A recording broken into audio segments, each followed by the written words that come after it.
Ladies and gentlemen, the Brodown nomination for president in 2024, Matt Walsh.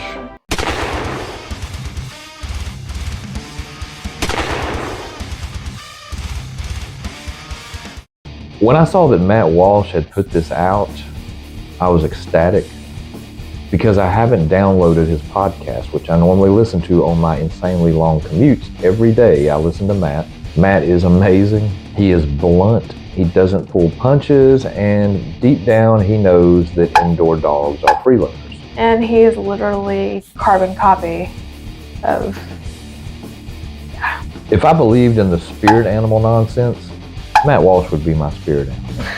the same person. You guys have no idea. Since I started listening to him, I always said, damn, that is so me on pretty much everything he says. It's hard for me to disagree with Matt Walsh. Matt Walsh discussing this mugshot that's going to go down in legendary history for us.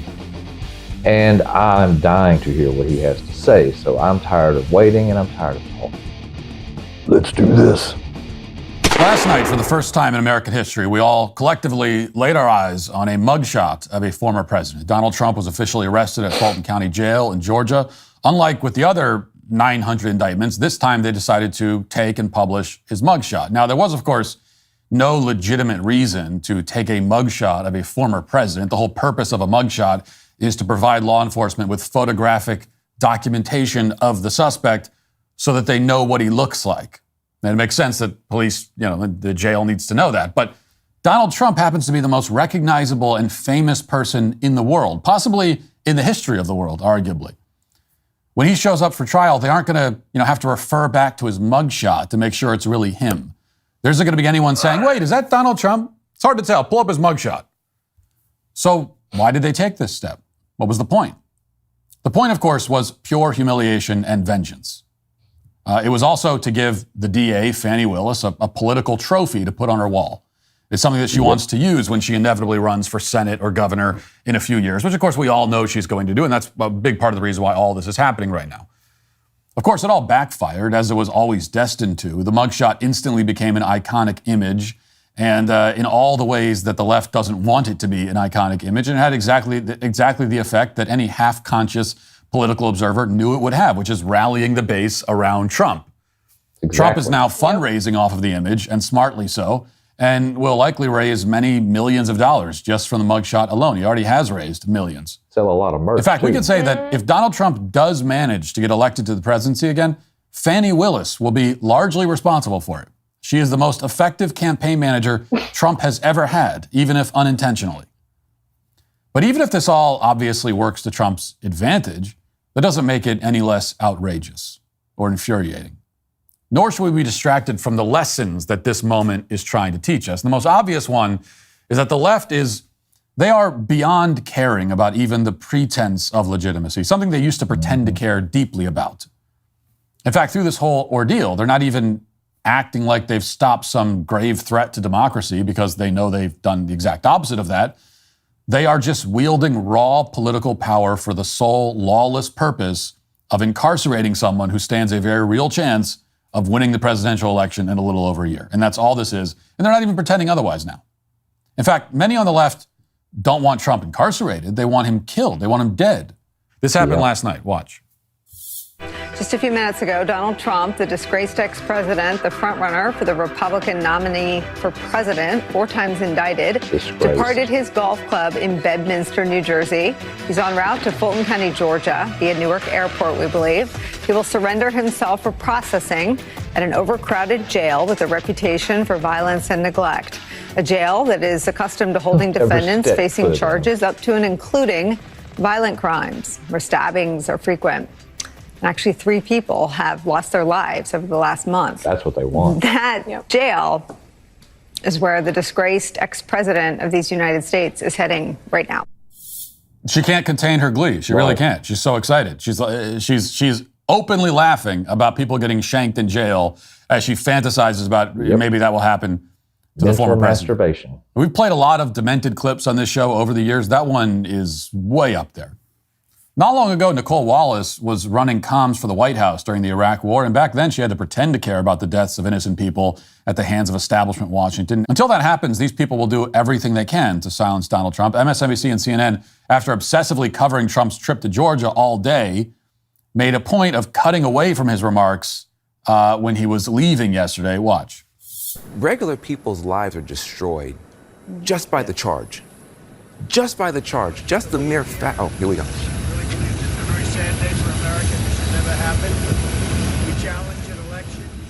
Keep going, Ben. Okay. So we're just going to be monitoring his remarks and bring them to you. I'm just saying, you can begin to understand how some people, they don't have a lot of exposure to this system. Other people, because of the zip code they live in and the circumstances of life, they're exposed to it a lot.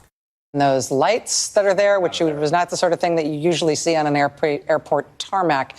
We did think that this was a possibility tonight. We didn't know for sure that it was going to happen, but it looks like Trump may decide to make public remarks before he gets back on his big private plane and flies back to New Jersey.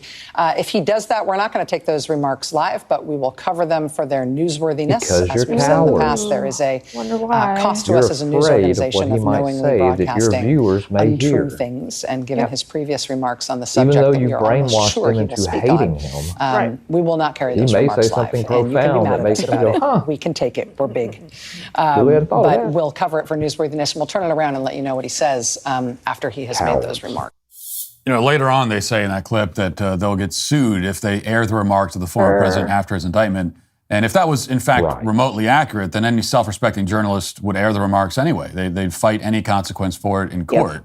If the First Amendment protects anything, it's airing the words of a former president at a time like this. But MSNBC's statement isn't true, of course. It's a dumb jab at Fox News over the Dominion lawsuit, and it protects their viewers from hearing about the substance in these indictments or lack thereof. And that's why they do it. Here's what they're not telling viewers at MSNBC. Speaking of newsworthy things, the Fulton County DA, Fani Willis, has indicted Donald Trump along with 18 co-defendants for the following crimes: offering legal advice to the president, tweeting things that Fani Willis doesn't like, and in one particularly egregious case, getting someone's phone number. Quoting from the indictment, quote, "On or about the 21st day of November 2020, Mark Randall Meadows sent a text message to United States Representative Scott Perry from Pennsylvania and stated, 'Can you send me the number for the Speaker and Leader of PA Legislature? POTUS wants to chat with them.' This was an overt act in furtherance of the conspiracy." Now think about what a remarkable paragraph that is. Mark Meadows, in his capacity as chief of staff to Donald Trump, was seeking to obtain the phone number of some politicians in Pennsylvania. He asked for a phone number. And because the reason for that request was investigating potential voter fraud, Fani Willis says Mark Meadows needs to go to prison. They're going to send him to prison for asking for a phone number, along with more than a dozen other Trump advisors. One of those advisors is John Eastman. What's his offense? Well, he advanced the legal theory that alternative slates of electors could be seated if election fraud was found. And that's apparently criminal now, which is interesting because it wasn't illegal in 1960 when JFK's electors from Hawaii met secretly and submitted their own certificates to Washington saying that he had won the state. As Politico reported, quote, "The Hawaii Democrats use virtually the same language that Trump electors in 5 states used in their effort to upend the 2020 race," quote unquote. Ultimately, Kennedy's electors turned out to be the legitimate ones after a recall determined Kennedy had won the state. Now, anyone looking at that episode of 1960 would say it's a good thing that alternative electors can be sent to Washington in the case of a recount that actually changes the result of the election. But now that's criminal, apparently. It's a RICO violation, supposedly. A RICO, that's what John Eastman and several other lawyers are now facing several years in prison because they did exactly what JFK's electors did and were vindicated for doing in 1960. David Schaefer, who was one of Trump's alternate electors from Georgia, has also been indicted.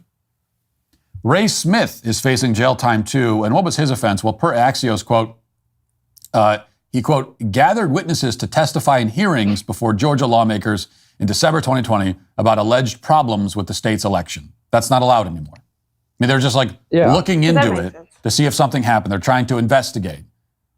And that's a crime somehow.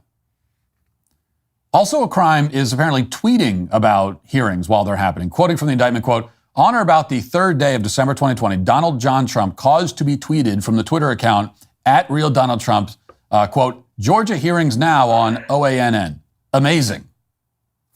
This was an overt act in furtherance of the conspiracy. Wow. How dare So he? for the crime of tweeting about a hearing about election fraud and related offenses, Fani Willis wants to send Trump and 18 of his associates to prison. For tweeting and just saying that this hearing's on right now. It's amazing. That's a crime. That's a felony. Before giving our dog rough greens, he was so sad and lazy, and now he actually enjoys his squeaky toys and playing fetch with his Frisbee. Our pup's days are filled with laughter, exercise, and endless fun. Naturopathic Dr. Dennis Black, the founder of Rough Greens, is focused on improving the health of every dog in America. Little did I know before I got Rough Greens, dog food is dead food. Everybody knows that nutrition isn't brown, it's green. Let Rough Greens boost your dog's food back to life. Rough Greens is a supplement that contains all the necessary vitamins, minerals, probiotics, omega oils, digestive enzymes, and antioxidants that your dog needs. You don't have to go out and buy new dog food. You just sprinkle Rough Greens on their food every day. Dog owners everywhere are raving about Rough Greens. It supports healthy joints, improves bad breath, boosts energy levels, and so much more. We are what we eat, and that goes for dogs too. Naturopathic Dr. Dennis Black is so confident Rough Greens will improve your dog's health. He's offering my listeners a free Jumpstart trial bag so your dog can try it. A free Jumpstart trial bag can be at your door in just a few business days. Go to roughgreens.com/Matt or call 844-ROUGH-700. That's ruffgreens.com/Matt or call 844-ROUGH-700 today. Much better food. And not only does she want to send him to prison, she wants to do it very quickly. Willis just filed a request with the court for this trial to take place in just 2 months, beginning on October 23rd. So for this unprecedented criminal trial of 19 defendants, including a former president, based on a completely novel and insane legal theory, she wants the defense to have a total of 2 months to prepare. Is that constitutional? Well, no one in the DA's office seems to care. And it's at this point that it's fair to look into the Fulton County DA, Fani Willis, and see what she's all about, because it's long been known that she's a Democrat and she's an opponent of Donald Trump. And in itself, that's not necessarily disqualifying. Everyone, even DAs, have a right to their own political opinions, but Fani Willis has gone far beyond that. Just a year ago, she hosted a fundraiser for a Democratic candidate running against one of the targets of her election investigation. It was a state senator named Burt Jones. Jones was one of Trump's alternate electors. And here's how the judge responded when he found out about this fundraiser. Watch. Using the title of your office and having on social media that you, as this political office holder, are holding a fundraiser for the opponent of someone that this political office is investigating. I don't know that it's an actual conflict, but I use that phrase, what were you thinking, where the prosecutor thought I could prosecute the co-defendant so what he's saying is defended. it was a conflict. It's a what are you thinking moment. The optics are horrific. If you are trying to have the public believe that this is a nonpartisan, driven by the facts, and I'm not here to critique decisions, the decision was made, but if we are trying to maintain confidence that this investigation is pursuing facts in a nonpartisan sense, no matter who the district attorney is, we follow the evidence where it goes, in a very and ignore the fact that I hosted a fundraiser for the political opponent of someone I just named. He's been way nicer than I would be. So this is a judge that's not exactly using an iron fist here. Well, you know, it's probably not appropriate. I don't know. You're investigating someone and you go to a fundraiser, you host a fundraiser for the political opponent of a person that you're actively investigating. I'm not saying it's a conflict, but geez, you know, maybe you don't want to do that next time. Like, gee willikers. So the judge is a coward, but the point is that this is a DA who has to be told by a judge not to host fundraisers for the political opponents of politicians she plans to prosecute. She's that dumb and corrupt. By the way, Jones ultimately was not indicted along with the other 19 defendants, probably because Fani Willis knew the judge would throw it out. She blew that prosecution. But if you look at Fani Willis' social media feeds, as Benny Johnson, conservative commentator, did the other day, then you'll come to the conclusion that she's blown all 19 of these prosecutions. Willis's feed is littered with posts casting doubt on the legitimacy of the 2020 election before the vote total suddenly shifted against Trump. Quote, Georgia could determine who is our next president, she wrote on November 4th, 2020. A team of lawyers needs to watch them count every single vote. They can start in Fulton, where we are having water leaks. What ballots are they throwing out? Georgia lets Georgia, let's give an honest accounting, no stunts. Again, this is the DA now prosecuting Trump for questioning the legitimacy of the election in Georgia, and she was questioning its legitimacy. In 2018, Willis said that it was suspicious that local election commissioners hadn't approved a recount of some votes in Fulton County. Quote, "You all better start paying attention to what's really going on." She also argued that the Secretary of State, quote, "controls elections," adding, quote, "I wonder if we yet realize that is an important role." She also posted a lot of BLM propaganda. Of course, she worships Kamala Harris. She owns a mug saying she's a proud Democrat. So we can conclude that Fani Willis is something of a politically motivated election denier. Yeah, completely bipartisan. As always, the left is guilty of doing exactly what they accuse their opponents of doing. Fair trial coming up. The obvious point is that Donald Trump's social media posts, if they're criminal, then so are Fani Willis's social media posts. If he can go to jail for tweeting stuff, questioning elections, then she should be in jail right beside him. Her prosecution of Donald Trump based on her posts is an overt act in furtherance of her conspiracy to keep Donald Trump out of the White House. Now, will Republicans indict Fani Willis? No. They just If Republicans retake the federal government, will they jail her for election interference? No. Well, you ask any conservative right now, and they'll tell you that that'll never happen. And they're probably right. We're seeing a vast difference in tactics right now, let's say, between the two major political parties. Conservatives would never dream of doing any of this. They would never dream of dragging, say, George Soros into court on some pretext, for the sole purpose of harassing him. Liberals, on the other hand, have no problem suing Elon Musk for not hiring enough refugees. Yep. They relish every opportunity to use state power to punish their opponents. Republicans, on the other hand, don't have the backbone for it. They don't have the backbone to play this kind of game, Yep. to fight fire with fire. They never have. They're not doing it now. They're never going to. And that just means that with each passing month, the left is getting more comfortable. They're getting more comfortable being the only ones who are fighting this way. They don't even try to hide things. First, they target grandmothers walking around the Capitol. Then they jail Douglas Mackey for some memes. Then they go after Donald Trump for his tweets and his quote-unquote classified documents. And now in Georgia, they're targeting not only Donald Trump, but more than a dozen of his advisors and associates. And this will continue until Trump and all of his associates are in jail or all their opponents are. After this latest indictment, it's time to stop pretending otherwise. If you'd like to see what else I have to say, you can access my full show by going to dailywire.com. You're right, though. I mean, you can't argue Matt Walsh because he's always right. He's always right. Always right. And yeah, I mean, this whole thing's a sham. It's just a sham. And if people don't see that, and I mean, I've got really close friends, I've worked with people that hate Donald Trump so much that they just can't see the precedent that has been set by these liberal district attorneys and judges. And I mean, it is insane, as Matt said, how they are using the law to attack for memes, tweets. I mean, you can't even say anything about the special cult, the alphabet, without coming under fire for that. I mean, they're protected. Yep. And that's what happens when you have one group in power over everything. The protection begins, and anyone that opposes the views of those protected classes and cults, you're punished. But they face no punishment. They can let criminals out. They can't do any wrong. I mean, I saw something the other day that was absolutely hilarious and brilliant at the same time, but it was a store owner in California who raised the price of everything in his store to $995, which means in the state of California, if you were to steal from his store, it would be a felony. So a Snickers bar is $995. But when you go to the counter to pay for it, he will present you with a coupon that will reduce the price back to what it's supposed to be. But he has to do this in order to keep his store from being looted and robbed every day.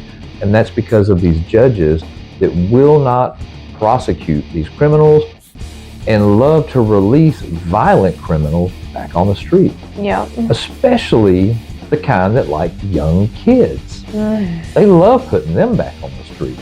And it baffles me how if you happen to be on that side, if you're blue to the core, When your whole body is blue, you don't see this. And if you do see it, you justify it. Minor attracted people is an actual term. Gardening. That's all I'm gonna say. Gardening. I mean, I remember when they were stewardesses and they're just like, no. They're flight attendants now.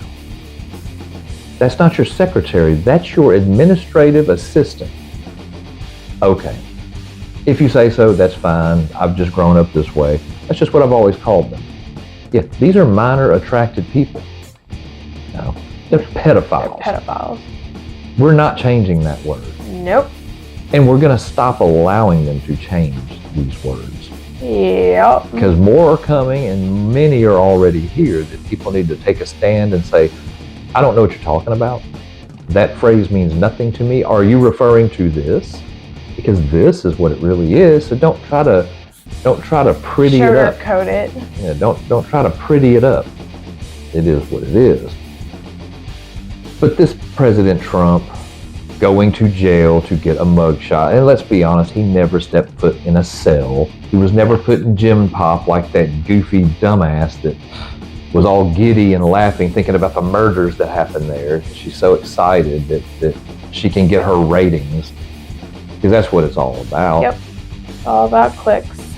Donald Trump has been the #1 media discussion since 2015. Yep. And we're in 2023.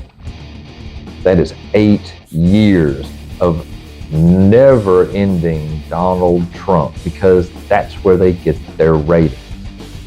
So that's what they put in. And stupid people, and I will call these people stupid, so you can get in my comments if you feel offended, but these stupid people that buy into all this nonsense and enjoy all of this Donald Trump coverage 24/7. If you're not sick of it by now, you're stupid. Because it is annoying to the core, and it was within a year of his presidency. It's just dumb. It's just redundant and stupid and whatever. If you watch the news just to hear about the next thing that you can find out on Donald Trump, you're stupid. You've wasted your life. There's so many other things out there you could be doing with your life, but instead you harbor an anger. I mean, look, even Republicans don't even hate Hillary that much, and she did far worse crimes. They don't hate Obama as much as liberals hate Trump. And Obama set us back 50 years in race relations and has destroyed the cultures. Now you can't have a culture because anything you do is appropriating another one, according to the guidelines that we have been fed since Barack Obama was president. Truth. Even that doesn't come close to the disdain and hatred for Donald Trump. And if you're one of those people, you're stupid. You've ruined the world, you've ruined society, you've ruined culture. You kind of ruined everything because your hatred, because you have people that hate him just as much as you do, and you feed off of each other, we hate him. That you're so miserable that you allow things you know better. Yep. You know better. But you have to be 100% in lockstep with that point of view of that particular, and that's why I stay in. I could never be a Republican or a Democrat, but I damn sure can be a Democrat. Mm-mm. They have no minds. They are literally fed the information that they regurgitate. And they're going to say the same thing about the Trump supporters. And there are probably some Trump supporters out there, but people don't realize most of this country, you're looking at about 70% of the people in this country, at least 60%, aren't 100% either party. Yeah. Because even they get tired of the nonstop Donald Trump, the nonstop allowance of what's being done to Donald Trump with 4 indictments, 2 impeachments. I mean, Jesus Christ, what is he now, Jason Voorhees? Every time you kill him, at the end of the movie, you turn around and where he was laying there, he was there just a minute ago, and now you look and he's gone, and you're like, oh, we killed him though. No, he comes back, and then they come up with a new plan.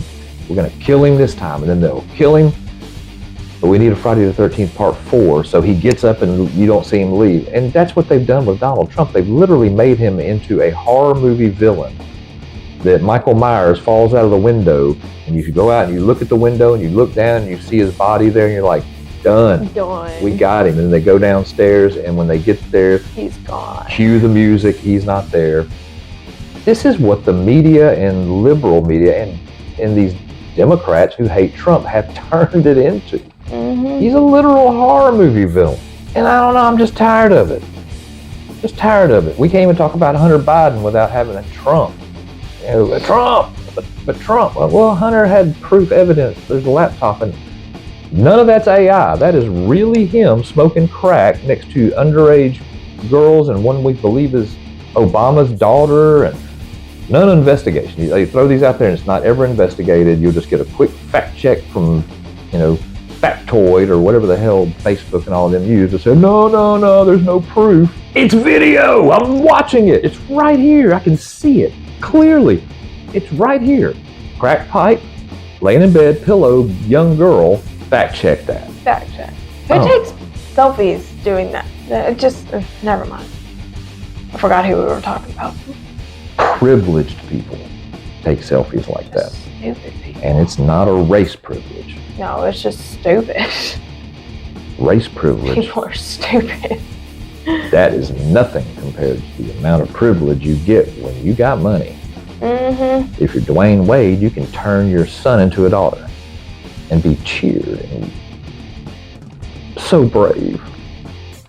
But that's privilege. That's real privilege. And that's why Hunter Biden can do what he does and get away with it. And if Don Jr. does anything, he's going to be the next villain, because the media is going to need another villain, because Donald J. Trump is in his late 70s and he's not going to be around forever. Honestly surprised they didn't try to get Don Jr. with all this too. Well, Don Jr. is good at keeping his nose clean and just running his mouth. So he'll get on their nerves and he'll say stuff that pisses them off, but he's not out snorting cocaine and banging I just mean with and all the stuff with Trump. Yeah, well, they can't. I mean, and congratulations, Don Jr. on being the owner of Mar-a-Lago now. So hey, kudos to you, brother. Kudos. Way to pass down the family heritage there, Donald J. Smart move when you got dumbasses like Fannie Willis coming after you for tweeting. Yeah. Get in the comments.